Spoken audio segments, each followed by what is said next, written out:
Minha escola foi alvo de um tiroteio, mas eu sou o único que se lembra disso. Sempre houve algo em comum em meu colega de classe Carter. Ele era sempre quieto e mantinha-se isolado. Ele se encaixava no estereótipo de um típico atirador de escola. Eu gostaria que pudéssemos ter nos tornado amigos mais próximos. Talvez essa situação horrível pudesse ter sido evitada. No ensino médio, Carter era o garoto emo silencioso que fazia piadas sombrias a cada 4 segundos. Naqueles anos, a maioria das crianças era igual, mas Carter estava em um nível completamente diferente. Exceto que ele literalmente era espancado quase todos os dias.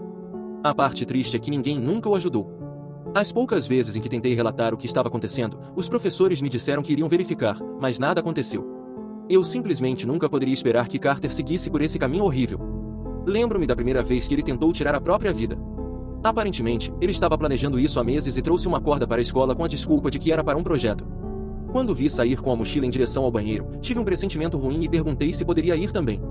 Fui eu quem consegui dissuadir esse garoto de tirar a própria vida em uma grade bem do lado de fora do banheiro da escola, e infelizmente, essa não foi a última vez que fiz isso.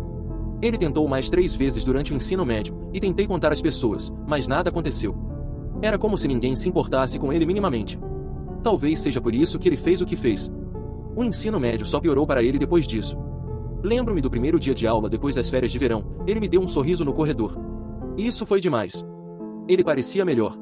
Feliz, até. Descobri mais tarde que ele havia feito terapia durante o verão e estava se exercitando. Mas lembro-me de ver aquela mesma expressão depressiva e abatida em seu rosto mais tarde. Mais tarde, depois de ter leite derramado em sua mochila e moletom, tentei me aproximar para ajudá-lo a limpar, mas ele me deu um sorriso fraco e disse para não me preocupar com isso. Sempre que algo acontecia, eu podia ver que ele estava se afastando cada vez mais do garoto que costumava ser. Ontem de manhã, ele me mandou uma mensagem dizendo que não haveria aula naquele dia. Fiquei confuso, já que ele não me mandava uma mensagem há mais de 1 ano, então perguntei para minha mãe, que me disse que sim, haveria aula e que eu deveria ir. Eu lhe mandei uma mensagem de volta dizendo que minha mãe me disse e esperei para ver o que ele responderia. Ele me deixou no vácuo, ainda mais confuso do que antes. Decidi ignorar e me preparar. Essa foi provavelmente o pior erro que já cometi. Ele não estava em nossa primeira aula. Fiquei confuso a princípio, já que eu havia dito a ele que haveria aula naquele dia e que ele deveria estar lá para a prova, mas imaginei que ele simplesmente não queria ir e ficou em casa para estudar mais um dia. No meio do juramento à bandeira, a atendente da secretaria com a voz mais entediante possível parou de falar. Com um pequeno suspiro, ouvimos o barulho de movimentação ao fundo e, em seguida, um estrondo abafado. Houve um grito de dor e mais 3 tiros. Em seguida, uma respiração ofegante e rouca entrando pelo alto-falante. Nós, os alunos do ensino médio cansados, sobrecarregados e pessimistas que éramos, rimos do que pensamos ser apenas uma piada estúpida para nos assustar. Afinal, era outubro. Mas depois de mais alguns momentos, houve mais tiros e mais gritos. Ouvimos a voz fraca e quase extinta da mulher pelo alto-falante pela última vez.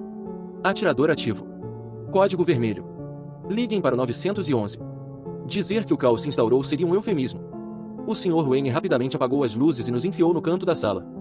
Ficamos ali encolhidos enquanto as pessoas mandavam mensagens de despedida para seus pais. Eu não fui diferente.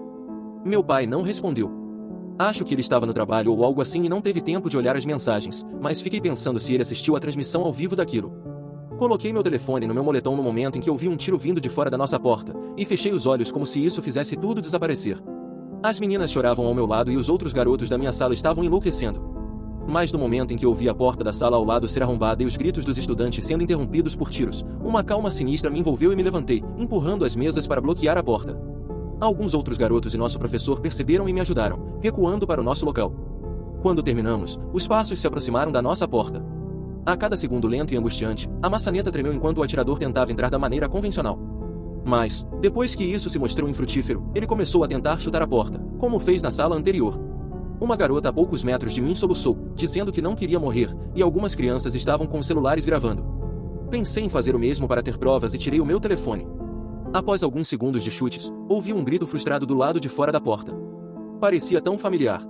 E então a arma bateu contra a janela, o olho através da mira mirando diretamente ao meu lado, e o gatilho foi puxado. A bala passou rente ao meu ouvido e atingiu a testa de um rapaz chamado Chris, com sangue se acumulando ao redor das pernas de sua namorada. Lembro-me de olhar pela janela da porta enquanto a mira se afastava do rosto do rapaz e encontrava os olhos de Carter. Tudo estava tão entorpecido que eu nem conseguia sentir o sangue no meu ouvido. Sua expressão se tornou sombria quando me viu, e ele disparou mais uma vez, atingindo a garota ao meu lado. Em seguida, ele correu para a próxima sala. Eu estava congelado, não sabia como me mover, mas minha câmera permaneceu no lugar, capturando cada momento da morte do rapaz nos braços de sua namorada e todo o meu medo quando vi Carter. Mais tarde, enquanto éramos conduzidos para fora pelas equipes SWAT, olhei para dentro das salas por mera curiosidade mórbida. Lamentei por ter olhado. Era um massacre absoluto. Professores e estudantes mortos em um lugar onde deveriam estar seguros. Meus pais estavam do lado de fora, se abraçando e olhando desesperadamente por mim, seu filho, sair morto ou vivo, vendo aquele olhar de alívio puro em seus rostos no momento em que me viram. Depois, fui questionado pela polícia. O que você se lembra? Eles perguntaram. Eu entreguei meu vídeo. Então eles perguntaram, você conhecia o atirador? Eu disse que sim, era o Carter Levy. Aquela noite foi passada principalmente na delegacia, mas meus pais me tiraram de lá a tempo de me levarem para casa e fazerem o jantar. Eu não conseguia comer, o cheiro de sangue e suor e o medo primordial ainda estavam em meu nariz, na minha pele e na minha mente. Então eu disse a eles que não estava com fome e que precisava tomar um banho. As notícias diziam que houve 32 vítimas. Eles prenderam Carter e o mantiveram sob custódia. Ele aguardaria julgamento por um tempo, pelo menos.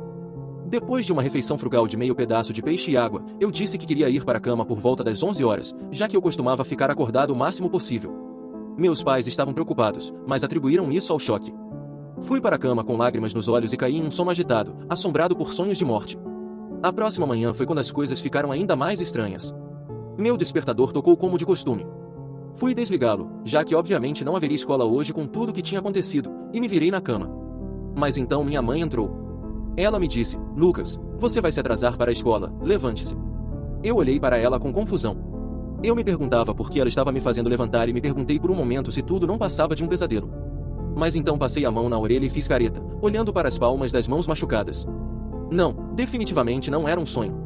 Mas, para não parecer estranho, levantei-me e me vesti como de costume. No entanto, não consegui evitar a sensação de que simplesmente não poderia estar na escola. O sangue que manchava as paredes, os cadáveres ainda deveriam estar aqui. Era uma cena de crime, mas mesmo assim, minha mãe me levou para a escola e me deixou, me dando um beijo na bochecha como se tudo estivesse normal. Entrei devagar na sala do Sr. Wayne, olhando ao redor com medo. As crianças estavam sentadas, trabalhando no que estava escrito na lousa, e parecia uma sala cheia de estudantes, exceto por um detalhe. O cara que havia sido morto ontem. Chris não estava lá. Não é que ele tinha um lugar vago, mas sim que ele simplesmente não tinha um lugar. Vi Carter sentado em sua mesa habitual ao meu lado e ele olhou para cima, seus olhos cheios de compreensão. Eu esperava que ele não soubesse que eu também sabia. A garota que tinha sido baleada no braço ontem estava agora impecável, sorrindo para mim com um rubor leve em suas bochechas. Não consigo acreditar que você tenha ido tão mal na prova, ela riu, cobrindo a boca com a mão. E junto com ela por um momento, confuso e assustado, perguntei a ela, você sabe onde está o Chris? Isso a deixou confusa. Bem, não temos um Chris em nossa turma. Você deve estar pensando em outra coisa. Desculpe. Isso me pegou de surpresa. Olhei para a namorada de Chris e ela estava conversando com os amigos, até flertando com um dos caras do grupo, sem se preocupar com o mundo. O que diabos estava acontecendo aqui? A sala de aula se encheu de murmúrios e decidi bloquear tudo, tentando recomeçar minha mente por um momento ouvindo música. Senti uma mão em meu ombro e pulei. Olhei para cima e Carter recuou. Quando viu o medo nos meus olhos, os deles se estreitaram e ele olhou para mim de forma analítica. Suas últimas palavras me assombrariam para sempre. Ele me disse, você sabe, não faça isso.